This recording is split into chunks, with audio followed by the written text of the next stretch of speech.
a melhor política industrial é não ter política industrial. Essa é uma frase famosa do Pedro Malan nos anos 90 no Brasil. O Malan era o pilar da política econômica da era FHC, por assim dizer, né?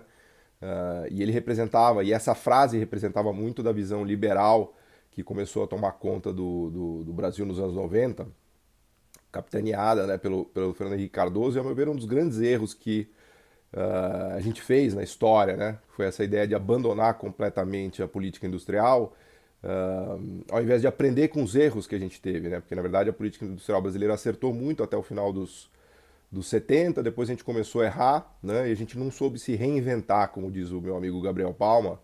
O Brasil não conseguiu aprender com os erros dele, né? Com os erros da política industrial que ele teve e com os acertos também, né? E amadurecer e seguir na linha do que fez a Ásia, por exemplo. A Ásia foi muito mais inteligente, né? A China, a Coreia do Sul, todos os asiáticos conseguiram adaptar a sua política industrial ao longo do tempo para se tornar as potências que se tornaram, né? Então vamos falar um pouco sobre política industrial de maneira simples, né? Economia sem economês. A gente pode pensar que política industrial é qualquer ação que o governo faz para ajudar a iniciativa privada, né? E podem ser ações de diversas naturezas, por exemplo, compras governamentais, né, garantia de demanda. Por exemplo, no Brasil, no PAC, né, do Lula e Dilma, o governo garantiu a demanda pelo KC-390, né, que foi um avião incrível que ficou pronto. Então eles colocaram uma encomenda para a Embraer de mais de R$ 1 bilhão que garantiu a construção do KC-390, que foi um dos grandes êxitos da Embraer, né, da Embraer Defesa, que é um cargueiro super bem posicionado aí para competir no mundo e provavelmente vai ser um hit, né? Depois tem toda a discussão da Boeing, que comprou, depois desistiu, mas enfim. Compras governamentais é um exemplo. Conteúdo local é outro exemplo, né? Vários países usaram muito conteúdo local, Coreia do Sul, Noruega, né? Quando a gente olha todos os países ricos, a gente vê que a todo momento eles usam conteúdo local, né? Conteúdo local, a China, né? Usou muito conteúdo local, né? Obrigatoriedade de multinacionais e de empresas comprarem de fornecedores domésticos para forçar um aprendizado tecnológico produtivo, né? Claro que tem erros, né? O Brasil, por exemplo, na Petrobras exagerou nisso, né? A gente fazia exigências de 80, 90% de conteúdo local, aí o fulano de uma empresa ia lá e comprava Johnny Walker no supermercado, pegava aquela nota fiscal e dizia que era conteúdo local porque ele comprou uísque no supermercado, né? Enfim, eu estou mencionando isso só para dizer que existem assim como existem falhas de mercado, né? O mercado não dá conta de sozinho promover o desenvolvimento econômico e a aprendizagem tecnológica, daqui a pouco eu explico melhor isso. Existem também falhas de mercado, obviamente, falhas de Estado, né? Corrupção, captura, né? Às vezes tem uma tarifa para proteger um setor, aí o setor captura o setor público, né? E aquela tarifa fica permanente, então desvirtua completamente a política industrial, né? Mas vamos só para organizar. Então, compras governamentais é um instrumento importante, conteúdo local é um instrumento importante, tarifas de importação também é um instrumento importante, subsídios também é um instrumento importante. Então, todas essas ferramentas, por assim dizer, de política industrial foram usadas ao longo da história por Estados Unidos, por Alemanha, por Inglaterra, por Japão, por Coreia, né, por Taiwan, por todos os países que conseguiram se desenvolver e foram usadas de maneira adequada, né? E daqui a pouco eu vou falar um pouquinho o que a gente entende por maneira adequada, né? O Brasil também usou muito a América Latina, a África, mas não conseguiu lograr êxito, né? Então a discussão é muito mais uma discussão de como se usar as ferramentas de política industrial do que se usar ou não. Tem um paper maravilhoso do Roderick, que eu vou deixar aqui referenciado, que é o Industrial Policy Don't Ask Why, Ask How, né? No que ele quer dizer que todo mundo faz política industrial. Então, as falhas de mercado, né?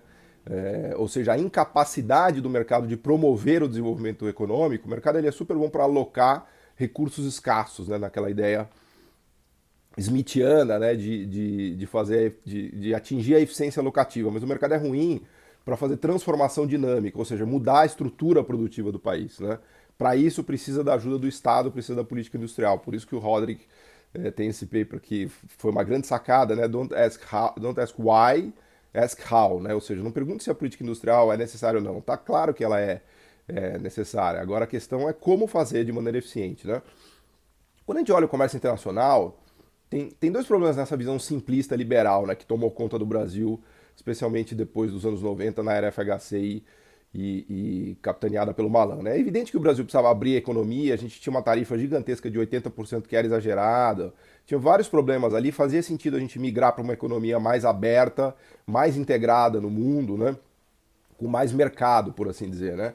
Agora, duas coisas dois grandes equívocos, né, que as pessoas cometem ao analisar essa questão. Primeiro é imaginar que o comércio mundial é um ambiente, vamos dizer assim, livre, leve e solto, em que os países não praticam política industrial. Né? Então, quando você vai competir no comércio mundial, se você tem uma visão inocente, você acha que ninguém faz política industrial e, portanto, você não deveria fazer política industrial, que é um pouco a visão do governo atual, né?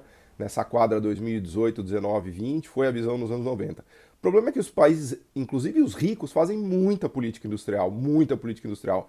Então, quando um país pobre entra para competir com um país rico, que faz política industrial, mas ele já está ferrado porque ele é pobre, ou seja, o rico já tem o domínio tecnológico, a economia de escala, a economia de escopo, conteúdo proprietário de tecnologia, marcas, patentes e assim por diante. Então, o pobre ou emergente, como o Brasil, ele já entra para competir numa posição desigual. Se o país rico não fizesse política industrial, ainda assim essa briga seria muito difícil, seria desigual, né? Porque quando a gente estuda microeconomia 2, organização industrial, a gente vê que em estruturas de mercado concentradas, né, de oligopólio, monopólio, ou até mesmo concorrência monopolística, o entrante ele tem muita dificuldade de combater o incumbente, que é o cara que já está lá. Quando a gente olha a economia mundial, a gente vê que em todos os setores relevantes, né, especialmente de manufaturados, os mercados são altamente concentrados e dominados por multinacionais, né, que são incumbentes. Ou seja, o próprio mecanismo de mercado concentra a economia mundial e, portanto, os setores mais nobres do comércio, né, e dificultam a entrada de um país emergente como o Brasil ou de qualquer outro continente. Né? Então, apenas o mecanismo econômico já dificulta a vida dos países entrantes e emergentes. Né? Isso depois ficou consagrado na nova teoria do comércio, né, cujo principal nome talvez seja o Paul Krugman, né? Mas tem um batalhão de economistas que desenvolveram essas ideias, o próprio Danny Roderick, né?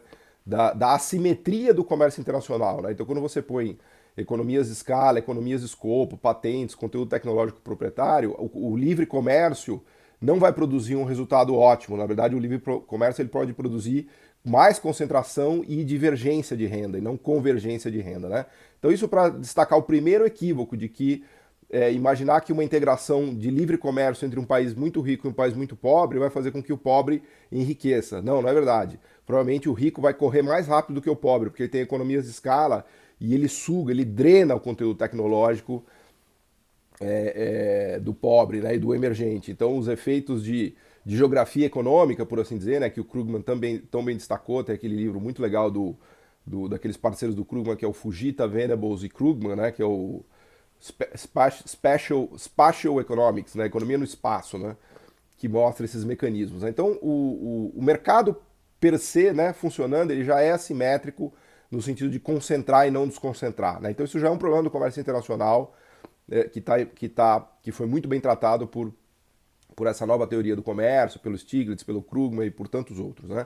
Esse é um primeiro problema. O segundo problema é que os governos nacionais, os estados, inclusive de países ricos, eles praticam muita política industrial. Né? Ela não é totalmente explícita, mas a gente tem, por exemplo, os orçamentos de defesa. Né? Os Estados Unidos gasta 600 bilhões de dólares por ano no orçamento de defesa. E aí, daí que foi a grande sacada da China, porque ela usou o Estado dela para combater as políticas industriais do resto do mundo e ela mesma fez muita política industrial. Então, os Estados Unidos, ele tem um orçamento de defesa de 600 bilhões de dólares e grande parte disso vai para desenvolvimento tecnológico, né? Que vai cair no colo da Boeing, que vai cair no colo das empresas privadas americanas. Mesmo vale para a Airbus, né? Os europeus colocaram muita grana, os governos europeus colocaram muita grana na Airbus. Esse novo Green New Deal que eles estão fazendo, né? Tem vários incentivos, subsídios, né, para empresas europeias desenvolverem novas tecnologias, essas células de hidrogênio, de energia a partir de célula de hidrogênio para caminhão, uma infinidade de políticas públicas. Né? Em Estocolmo eles fizeram aqueles ônibus elétricos com incentivo da prefeitura. Então tem uma infinidade de políticas públicas, de políticas industriais que são praticadas até hoje por países muito ricos, né? Então, imagina que os europeus dão incentivos para a Volvo e para a Mercedes-Benz desenvolver células de hidrogênio, motores a partir de células de hidrogênio. Qual a chance de uma empresa no Brasil ou na África que produz, sei lá, caminhões, o carro, seja lá o que for, combater a Mercedes e combater a Volvo nessa seara, que já tem a simetria que eu estava explicando, e além disso tem um governo que usa a política industrial para favorecer essas empresas, né? Então tem uma dupla ingenuidade, né, que no Brasil é muito presente, esteve muito presente nos anos 90 e ajudou a detonar nosso tecido produtivo, nosso setor industrial. Depois, na era Lula-Dilma, houve uma inflexão, eu diria, né, né, essa ingenuidade meio que caiu por terra. A gente tinha uma equipe muito mais qualificada, mas que também acabou não conseguindo nos recolocar na rota do crescimento e do desenvolvimento. Daqui a pouco eu falo um pouco disso, mas essa dupla ingenuidade voltou com força, né? O que é dupla ingenuidade? Primeiro, a ideia de você acreditar que o mecanismo de comércio internacional vai levar automaticamente à convergência de renda, ou seja, que quando um pobre entra em comércio com um rico, ele vai aumentar a renda dele, né? Quando você tem economias de escala, escopo, efeitos de aprendizagem, conteúdo tecnológico proprietário e patentes, isso não é verdade, né? Então tem vários modelos que exploram, vamos dizer assim, o lado analítico disso, e a prática, a história e a empiria em relação a isso é muito claro. Esse é o primeiro equívoco.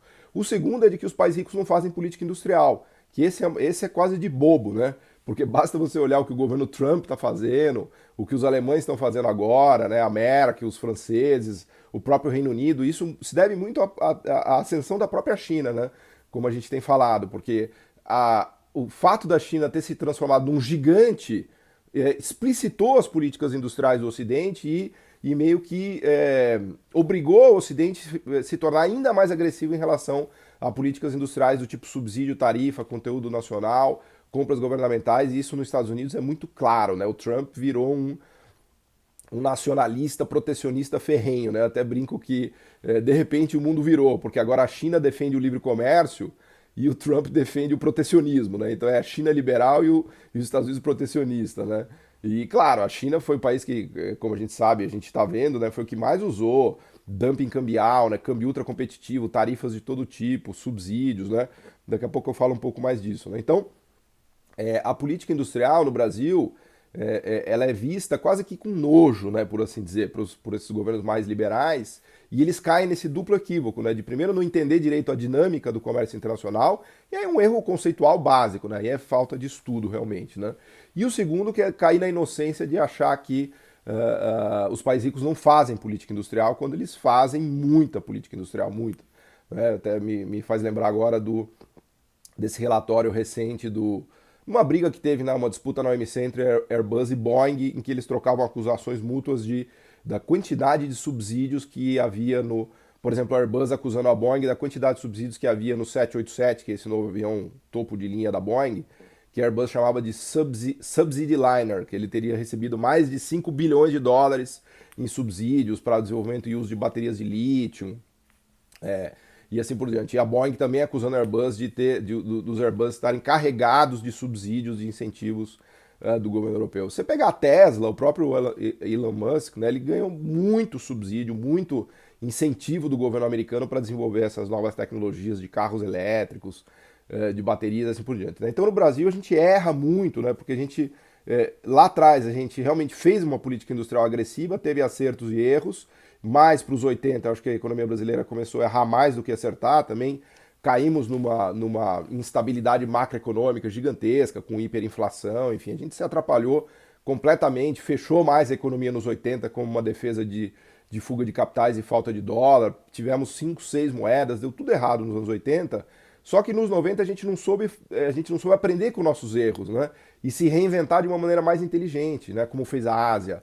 A própria Coreia é um belo exemplo disso, né? A gente simplesmente chegou lá e falou, não, fiz tudo errado, então vou sair desse extremo aqui de excesso de protecionismo, por assim dizer, para o outro extremo que é a abertura total, que é um liberalismo total, né? Então a gente meio que teve uma resposta traumática, assim, né? A gente ficou traumatizado e a gente negou tudo que a gente fez no passado.